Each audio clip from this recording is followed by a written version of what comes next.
अच्छा, अब बच्चे आ जाओ सब्ट्रैक्शन ऑफ सेट्स में। इसको हम पहले डिफाइन कैसे करेंगे। Contains all elements of A which are not present in B. ठीक है, जैसे हमने लिखा ए माइनस बी, इसको हम रीड कैसे करेंगे, A minus B. In general A minus B और बी माइनस ए इक्वल नहीं होता है। ठीक है, एग्जाम्पल से समझते हैं। जैसे हमने लिखा ना, जैसे यहाँ ध्यान दो, जैसे हमने लिखा ए माइनस बी, तो ए माइनस बी का मतलब क्या होता है, the set of all X, set builder form में लिख रहा हूं, such that X belongs to A में एलिमेंट होना चाहिए but X not belongs to B. ये इसका हमने लिखा set builder form. Set builder form में हमने सब्ट्रैक्शन ऑफ सेट को लिखा, सेट बिल्डर फॉर्म। मतलब क्या है कि ए माइनस बी का क्या मतलब है कि वो सारे एलिमेंट लिखो जो ए में तो है बट बी में नहीं है। ठीक है, इसका क्या मतलब हुआ कि तुम ए सेट में से ए सेट के अंदर जाओ और देखो कि ए सेट के अंदर बी के कौन कौन से एलिमेंट प्रेजेंट है। तो ए सेट के अंदर बी के जितने भी एलिमेंट्स प्रेजेंट हैं उसको तुम हटा दो, तो क्या बच जाएगा, ए माइनस बी। फॉर एग्जाम्पल, जैसे हमने ए सेट लिया, क्या 1 2 3 4 ले लिया, ठीक है, एंड एक बी सेट क्या ले लिया, हमने ले लिया 3 4 5 6 ले लिया, 7 ले लिया। चलो, तो a माइनस बी लिखने का क्या मतलब है कि the set of all x such that x belongs to a but x not belongs to b। मतलब कि हमें वो एलिमेंट a में लिखने हैं, a माइनस बी में वो एलिमेंट्स को लिखने हैं जो a में तो हो बट b में नहीं हो। तो क्या करेंगे, ऐसे कौन से एलिमेंट है, जैसे तुम ये 1 देखो, ये 1 a में तो है बट b में नहीं है, कहीं नहीं ना b में, तो इसका मतलब a माइनस बी का एलिमेंट एक 1 आ जाएगा। फिर 2 देखो, 2 ए में तो है बट बी में नहीं है, तो ये 2 भी एक एलिमेंट आ जाएगा। अब 3 देखो, 3 ए में तो है बट बी में भी है, तो ये 3 नहीं लिखेंगे। 4 जो है हमारा ए में तो है बट बी में नहीं है, तो ये 4 भी नहीं लिखेंगे। ठीक है, तो बस यही 2 एलिमेंट आ गया ए माइनस बी में। अब तुम बोलोगे ये 5 6 7 का क्या हुआ, तो इसका कुछ नहीं हुआ, हमें तो इससे मतलब ही नहीं है, हमें तो सिर्फ ए सेट को देखा, हमने ए सेट को देखा और बोला क्या कि वो एलिमेंट लिखो जो ए में है बी में नहीं है। तो इसका मतलब क्या है, ए और बी का जो कॉमन एलिमेंट है ना, ए और बी का जो कॉमन एलिमेंट है, जो इंटरसेक्शन वाला एलिमेंट है, उस एलिमेंट को हमने ए में से हटा दिया, तो जो एलिमेंट बच गया वो ए माइनस बी का बच गया। कॉमन क्या था, 3 एंड 4, ए और बी में 3 एंड 4 कॉमन था, तो 3 और 4 को हमने ए सेट से हटा दिया, तो जो क्या बचा 1 एंड 2, तो ये जो 1 एंड 2 है ये ए माइनस बी का एलिमेंट आ गया। क्लियर है।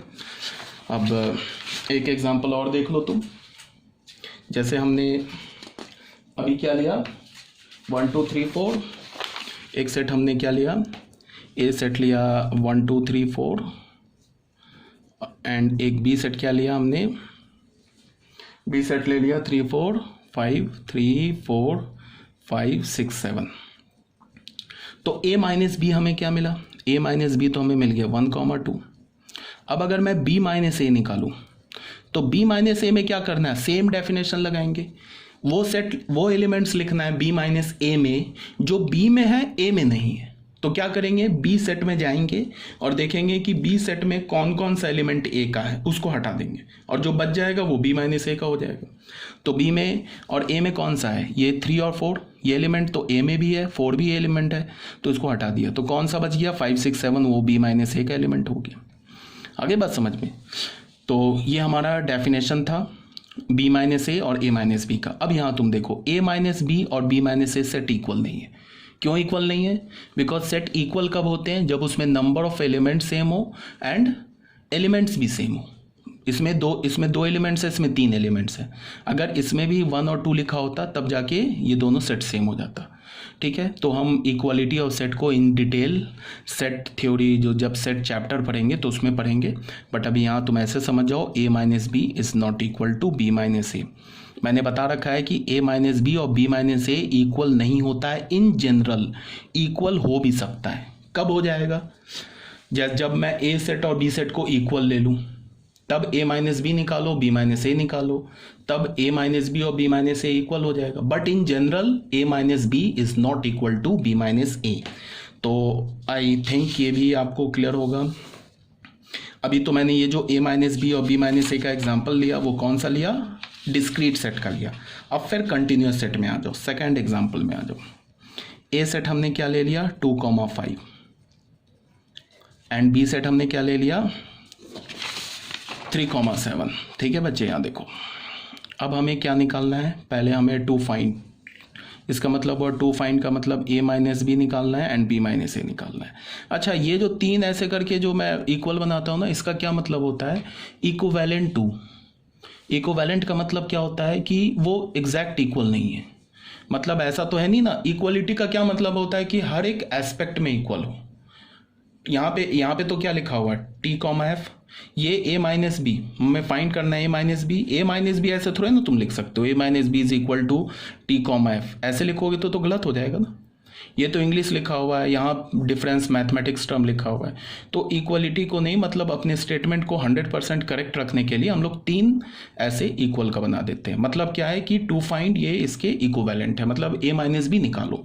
ठीक है, तो अब a माइनस बी निकालने के लिए हमें निकालना है, तो a माइनस बी कैसे निकालेंगे। फिर अभी तुम मतलब बिगनिंग स्टेज के लिए क्या कर लो, बाकी तो तुम ऐसे थोड़ा प्रैक्टिस कर लोगे तो ओरली निकाल लोगे, बट अभी टाइम बिंग तुम कैसे निकालो, ये नंबर लाइन पे निकालो। 2 लिखो, 3 लिखो, 5 लिखो, 7 लिखो। ठीक है बच्चे, 2 से लेके कहाँ तक जाना है इसमें, 5 तक।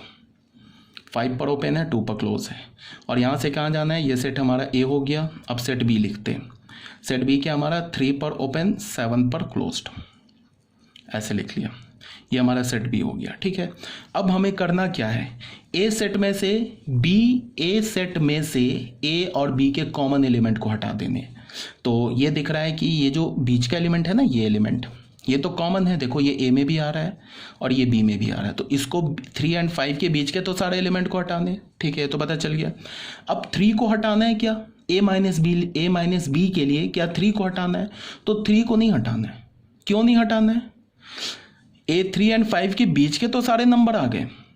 ठीक है, सॉरी, अगर इंटरसेक्शन मैं लूँ तो चलो मैं लिखता हूँ ऐसे, देखो a माइनस बी लिखूँ, तो a माइनस बी में से कौन से हटाने एक एलिमेंट, जो ए में से कौन से एलिमेंट हटाने हैं, ए और बी के कॉमन एलिमेंट को। तो एक तो हमें साफ साफ दिख रहा है कि कॉमन एलिमेंट 3 से 5 के बीच का हर एक एलिमेंट है, तो इसको तो हटेगा। किससे हटेगा, ए सेट से हटेगा। ठीक है, उसके बाद मैं बोल रहा हूँ कि क्या 3 हटेगा, तो 3 नहीं हटेगा ए सेट में से। क्यों नहीं हटेगा, बिकॉज हमें वही एलिमेंट हटाना है जो दोनों में कॉमन है, बट 3 ए में तो है बट बी में नहीं है, तो 3 नहीं हटेगा। ठीक है, अब बताओ 5 हटेगा, तो 5, अब तुम सोचो, यहाँ पे दिमाग लगाओ, 5 हटेगा, तो 5 तो हटेगा ही हटेगा। 5 तो ए में ही प्रेजेंट नहीं है, तो 5 जब ए में ही नहीं प्रेजेंट है तो बी इसके इंटरसेक्शन में कहाँ से आएगा। तो फाइनली हमें क्या मिल गया, 2 से लेके 3 तक, और 3 पर क्या हम डालेंगे बताओ, ओपन या क्लोज डालेंगे, 3 पर क्लोज डालेंगे। क्यों डालेंगे बच्चे, बिकॉज 3 को हम नहीं हटा सकते, a माइनस बी में हमें 3 को नहीं हटा सकते, बिकॉज हटाते किस एलिमेंट को है, किस एलिमेंट को एक्सक्लूड करते हैं, जो कॉमन होता है। 3 a और b का कॉमन नहीं है। क्यों नहीं कॉमन है, बिकॉज 3 b में है, a में नहीं है। ये कॉमन है ना, ये वाले 3 और 5 के बीच के सारे एलिमेंट कॉमन है, तो इसको हटा दिया हमने। 5 तो ऑलरेडी a में नहीं है, तो हटाने वाली तो कोई बात ही नहीं है। तो 5 b में है बट a में नहीं है, तो हमारा ये क्या आ गया, a minus B 2 to 3 close interval आ गया। ठीक है, ये मैंने समझा दिया। अब b माइनस ए पर आ जाओ, ये तो a माइनस बी लिखा, अब b माइनस ए पर आ जाओ। b माइनस ए में क्या करना है, b सेट में से a इंटरसेक्शन b को हटा देना है, तो b सेट आ जाओ, ये पूरा हो गया। इसमें a इंटरसेक्शन b क्या है, 3 से 5 के बीच के सारे नंबर। तो अब 5 हटेगा क्या, तो 5 नहीं हटेगा। क्यों, बिकॉज 5 तो a में ही प्रेजेंट नहीं है, तो इसके इंटरसेक्शन में तो प्रेजेंट होगा नहीं।